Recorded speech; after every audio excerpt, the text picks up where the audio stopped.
आपका? मेरा नाम सुरजीता भारती। क्या कार्यक्रम है मैडम, जानना चाहेंगे? ये याद करो कुर्बानी, जो हमारी स्वतंत्रता दिवस में जो हमारी महिलाओं का योगदान रहा हमारे देश के प्रति, मतलब हम उनको याद ही नहीं कर पाते। और महिलाओं का विशेष योगदान रहा। आज से पहले भी महिलाओं ने बहुत बड़े बड़े काम किए, और महिला अगर जाग जाए, महिला अपनी शक्ति को जागृत कर ले, तो यही महिला, जो आज इस महिला के साथ बड़ा शोषण हो रहा है, अत्याचार हो रहा है, आए दिन रेप केस होते हैं, उस पर घरेलू हिंसा होती है, तो ये नारी अगर जाग जाए, अपनी शक्तियों को जागृत कर ले और आवाज़ उठाए, ठीक है, एक और समाज को भी जागना चाहिए, एक और नारी को भी अपनी शक्ति से अवगत होना चाहिए। इसी नारी में जगदम्बिका भी छिपी हुई है। तो आज ज़रूरत है कि नारी अपने भीतर की लक्ष्मीबाई को जगाए, जगदम्बिका को जगाए, तभी नारी के जो शोषण हो रहा है ये रुकेगा।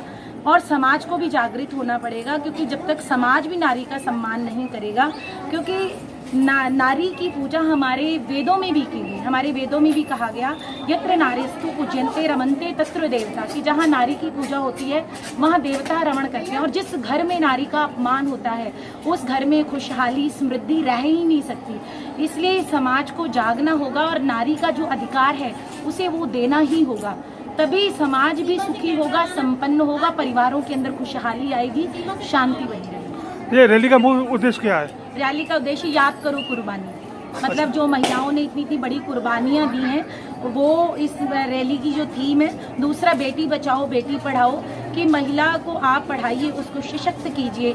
मतलब ये होता है कि गांव देहात के अंदर जो नारी है या जो बच्चियां हैं, उन्हें एक छोटी सी एज तक उनको पढ़ा लिखा दिया जाता है। ज़्यादा उन्हें यही सोच होती है कि जी चौका चूल्हा ही करना है, इससे आगे उन्होंने कुछ करना नहीं। ऐसा नहीं, अगर नारी को अवसर दिया जाए तो क्या नहीं कर सकती। क्या कल्पना चावला ने कुछ करके नहीं दिखाया? किरण बेदी है, प्रतिभा पाटिल है, हमारे देश की नारियाँ ही तो हैं जो इतने ऊंचे ऊंचे पदों पर आसीन रहीं। तो ये है कि नारी को अवसर मिलना चाहिए, उसके साथ पुरुष वर्ग खड़ा हो।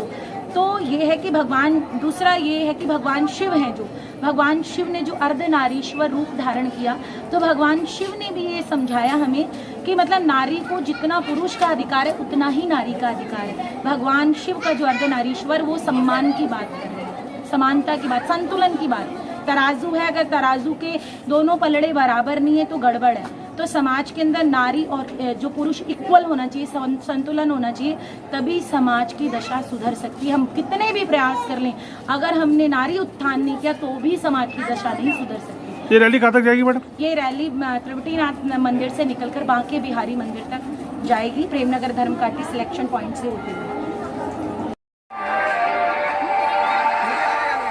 थोड़ा ऊपर कर लो, ऊपर कर लो।